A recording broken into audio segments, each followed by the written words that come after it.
G'day YouTubers and welcome to another video. In this video I'm going to set my boat up with lithium batteries. I'm doing this for a number of reasons. My trolling motor batteries have been around for a few years and I think it's probably time I replace them. They are massively heavy and so is my house battery. They're big 145 ampere AGM batteries and they weigh a ton. So I'm going to replace them, save a lot of weight and hopefully get some better performance out of the boat. We'll see how that went at the finish of the video. I ordered all the items I needed for the conversion off eBay and they arrived one at a time. The first one here was the 24 volt 100 ampere lithium battery that I was going to use to power the trolling motor. A 100 ampere lithium battery is supposed to be the equivalent of about a 170 ampere AGM battery, and that's because lithiums can discharge a lot more of their capacity than an AGM can. The AGM battery voltage goes down much earlier than the lithium. The lithium will keep discharging a full voltage right down to the end of its capacity and then it drops off sharply. You really need to see the graphs to understand what I'm saying, I guess, but that's the basics of how it works.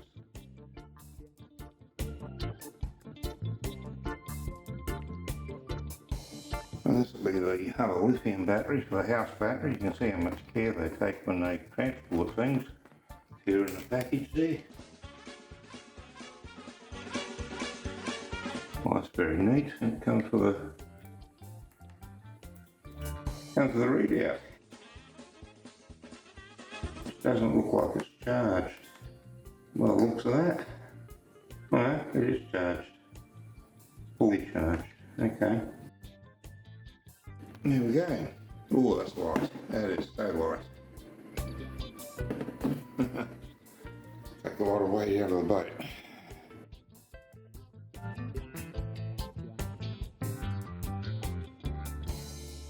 I've got some heavy duty bus bars now. I'm starting to get too much in the boat that are sort of joined up on terminal posts. I've got some good quality marine grade heavy duty bus bars. They've got a cover in there and they've got little openings here in the sides and on the ends that you can remove those plates, let your wires in and out. That's going to fix the bit of a tangle that I'm starting to get in under the engine well where all my wires terminate. So I'm going to put these in there and remove the terminal posts that are there at the moment.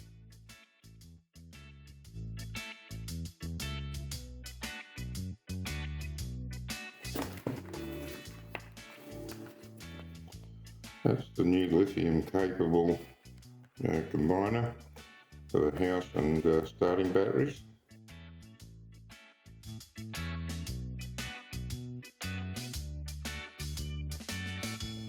And this is the converter for the 12 volt alternator to charge the 24 volt battery.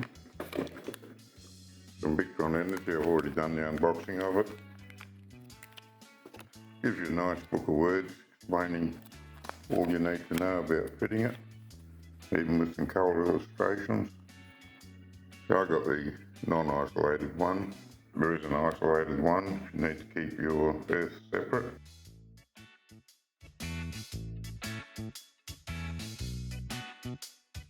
I've cut this piece of board here and I've given it a coat of varnish, and that is to mount these bus bars on. The idea for doing this is that I don't like drilling any holes in my fiberglass on the boat where I can avoid it, and also I'm going to mount these up underneath the live bait tank, so I certainly don't want to drill any holes in the bottom of the live bait tank. So I'm going to screw these onto this piece of board and then I'm going to sticker flex the piece of board onto the bottom of the live bait tank. If I leave a gap in between them like that, I can get a hydraulic jack up there to hold it up against the bottom of the live bait tank while the sticker flex set.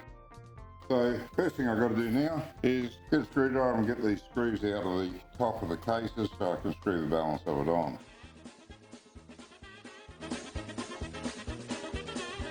And we've got some little screws to screw these down onto the board. Okay, so it doesn't matter where I put these on. I can actually go right to the ends of the board. Probably a good idea. Give it a bit of separation in there in case I need it. Yeah, it doesn't matter which direction I put these on, they're completely turnaroundable, for want of a better term, ambidextrous, whatever you want to look at it.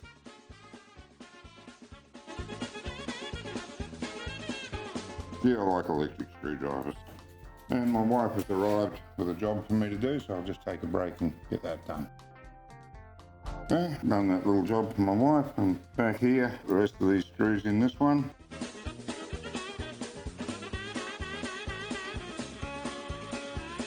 Now I won't worry about screwing these down because they've got to come off again to put the wires on. I'll sit them there.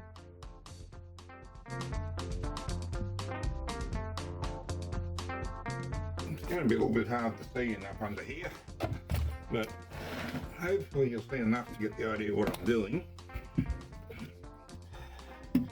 That's where I want it. I'll just jack this hydraulic jack up till it's almost touching the board.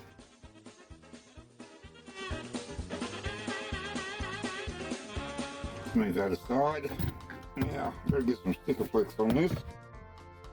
As you can probably see, I was far more liberal than I needed to be with the sticker flex, but better to have too much than not enough, I reckon. About there. Push that jack back under it.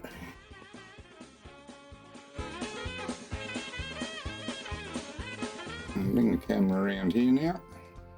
There you can see it's stuck up there underneath the live bait tank. A little bit of sticker flex oozing out, so it's got a good purchase on it all around, I'd say. So I just leave that there 24 hours, let that set. Then I can fix up some of this mess of wiring here. I'm particularly keen to get rid of these posts here where I've got exposed conductors. It's only the earth side, but I still don't like having exposed conductors anywhere. So I'll get rid of all that and put it inside the bus bar. And the other bus bar is probably a little bit of an overkill, but it won't hurt.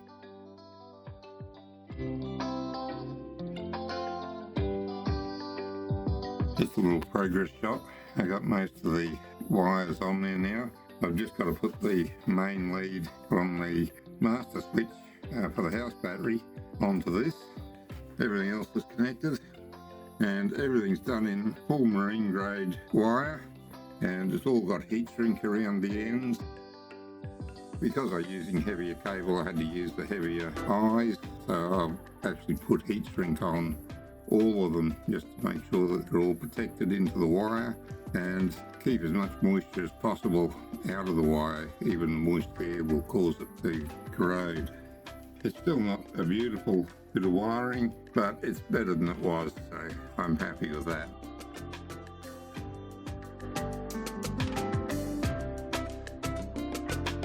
Well, that's the two ends of the heavy cable that I'm using to take the power from the main house battery switch up to the bus bar.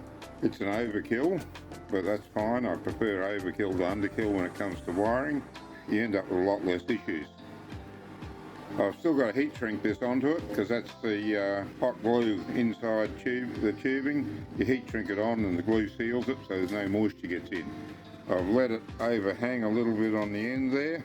I had intended to show you the tinned copper wire inside here, but unfortunately I forgot. I was in a bit of a hurry and I just had it done before I thought about it, so sorry about that.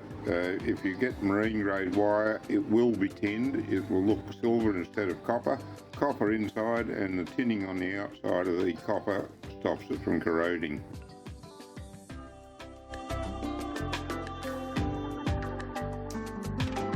If this wire was attached to the bait, I'd have to use a cigarette lighter or something to heat shrink this. But since it's not, I brought it up to the work shed to do it properly with a hot air gun.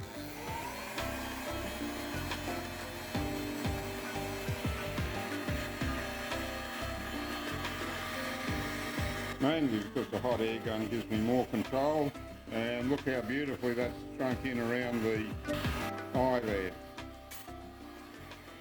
Same again. That's all there is to it. It only takes a minute. I don't know if you'll be able to see it, but it's just the tiniest little bead of hot glue just oozing out from under the edge of the heat shrink. Tiniest bead, you can see it on both of them, but I don't know whether it's going to come out on the video or not. But anyway, you can see how nicely that's all shrunk in, really well protected from the salt air. And that's what you want with all the wiring on your boat.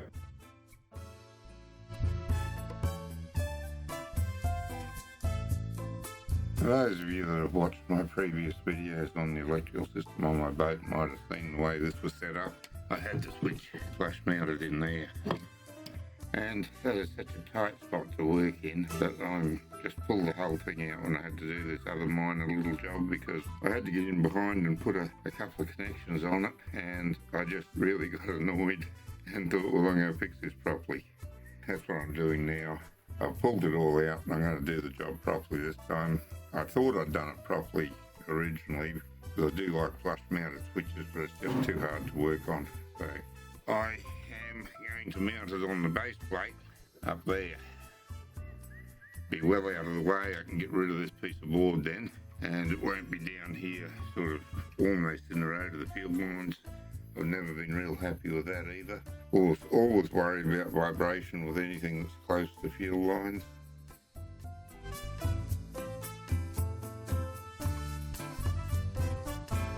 Now that's it all mounted back in there. The 24 volt battery right at the very back. The Victron 12 to 24 volt charger there. And the circuit breaker for the Mincators up there where it always has been. We've got a spare spot there where the old charger used to be to the Yandina, which charged the 12 volt banks, which were paired together to make 24 volt. But now they've got the lithium 24 volt, I need this other one. So I'll be selling the Yandina eventually. I'm sure someone will get some use out of it. I've just got to put some ties on these cables here now to keep them up out of the way. Not too much, just something up there at the front, I think. And just want to keep them a bit away from the heat of the big heat exchanger behind the Victron. So yes, almost done. It's been a much larger job than I anticipated, mainly because I pulled a lot of things out to rewire it properly. But I am very happy with the job now. That is excellent. Way better than I had before, quite happy. Not only that, but all my monitoring on the batteries now is via Bluetooth on my phone. I'll demonstrate that later.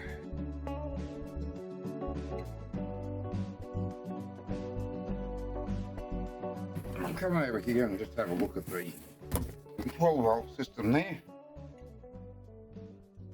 As you can see, that battery's easy to lift. It's just so light, and I've got to get this plastic out of here, so just take this moment to do that. Oh damn, it's on the AGM. Oh, that's an effort. Oh, got it. Right, there we go. And that's the real struggle to get that out from there, because I've got to have my arms over my head in order to get down in there. And by the time I got back there, it's she's an effort with your arms over your head, try to lift that up. Give it a go sometime if you don't believe me. On the other hand, that lithium there, dead easy. Arms over my head, lift it straight up. No problem at all. Can't get over how light these lithium batteries are, and now that they're coming down in price, they're actually an option, which is great. Also, they hold more charge. And the same with this battery over here, that lithium, I forget now, I think I bought a 135 ampere, something like that. Should be close to a 200 ampere AGM.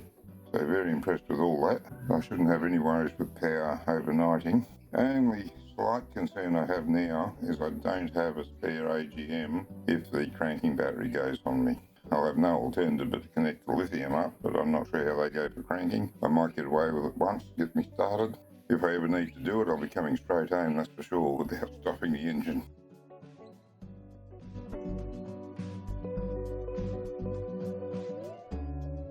Say 100 amperes on this 24 volt battery that I've got here, that's more than the two 140 ampere AGMs. I can get more useful energy out of this lithium. It's the equivalent of about having a 180 ampere AGM, I believe, something like that. I did have a table that told me. Pretty impressive anyway.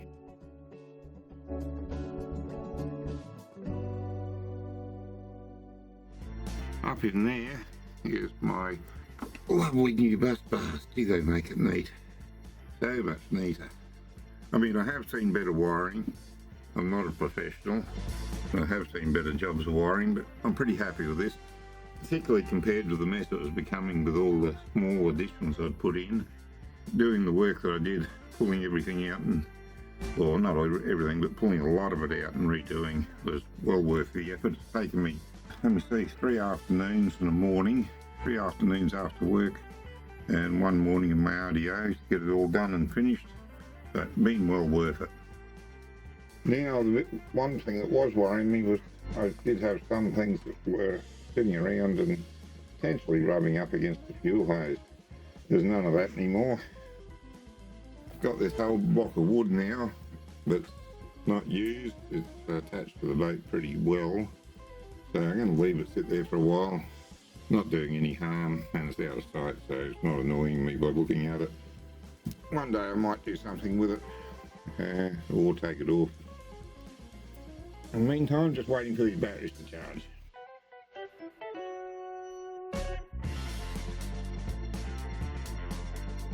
All the batteries all connected up now. Now that the job's finished, I've got the charger on, charging the batteries.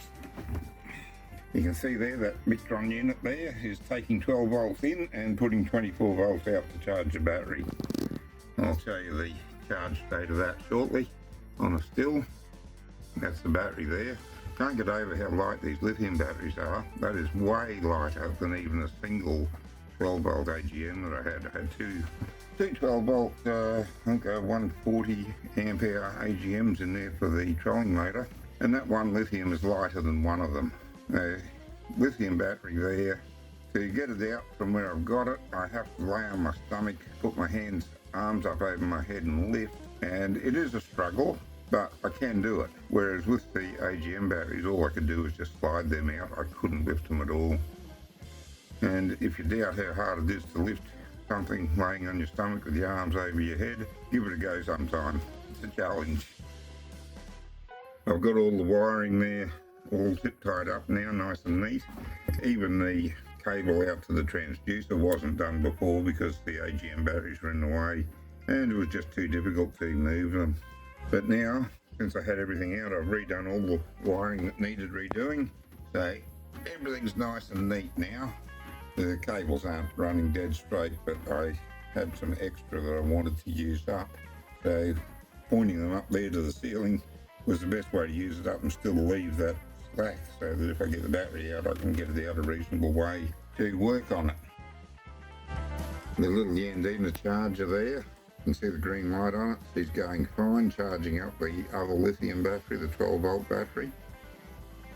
Got the battery charger, the home battery charger, connected here to the 12 positive and over there to the negative. And that circuit is only active when all 3 of these switches are on. If any one of them is off, this is inactive, no connection. So it's not dangerous to have that there, because this switch is only ever on when I'm charging. It has to be on both, and that charges all the batteries at once. If I put it on just 1 or 2, I can charge the bank individually, but I really wanted to set it up so mainly use it charging both at once. That's my trolling motor isolator from the engine alternator to the Victron unit. The only switch I have on between the battery and the trolling motor is this one, the circuit breaker for it. It's a Blue Seas circuit breaker. I did try a cheap Chinese one in there. There's a video on that put up there a while back. It was rubbish. Kept tripping when it shouldn't have. Haven't had a lick of trouble since I put this Blue Seas one in. It is more expensive, but well worth the money.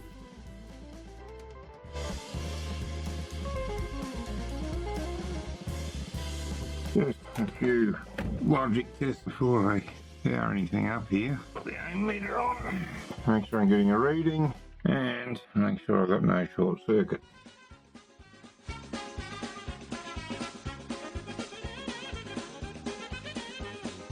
Okay, nothing. That's good.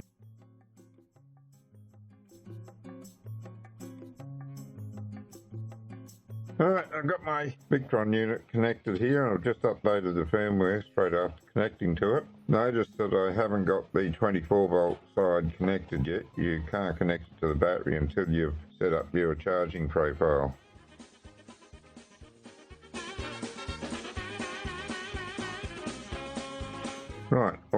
set up. Now I can connect the battery. I'll turn him off to do that.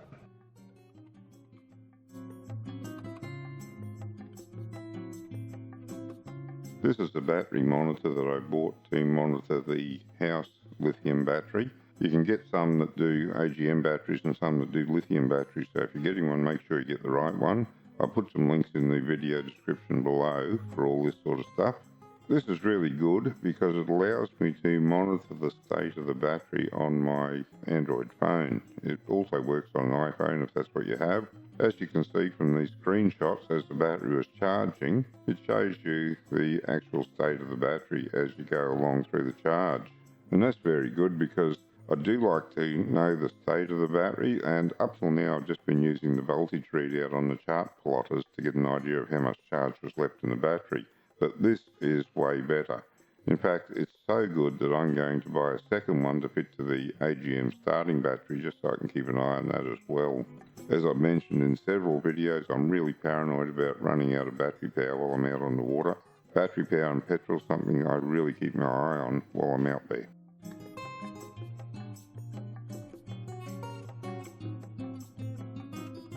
And this is the package for the Victron 12 to 24 volt charger. And I'll just mention, I don't think I did before, that green jumper plug you can see in the picture there, you can change that out for a engine power on detection wire.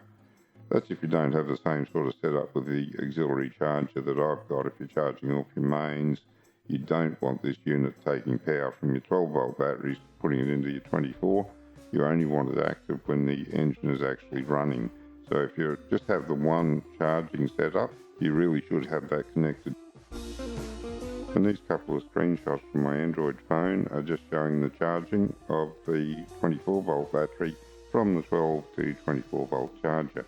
As you can see, the mains powered charger is putting in 13.9 volts into the unit, and the unit's converting that to an output of between 27.1 and 28.4 depending on the charging profile. It's outputting 28.4 volts when it's in absorption charge mode, and when it goes to float mode it drops it back to 27 volts. So it's doing what it's supposed to do. It's putting out enough voltage to charge your 24 volt battery. Very pleased with it.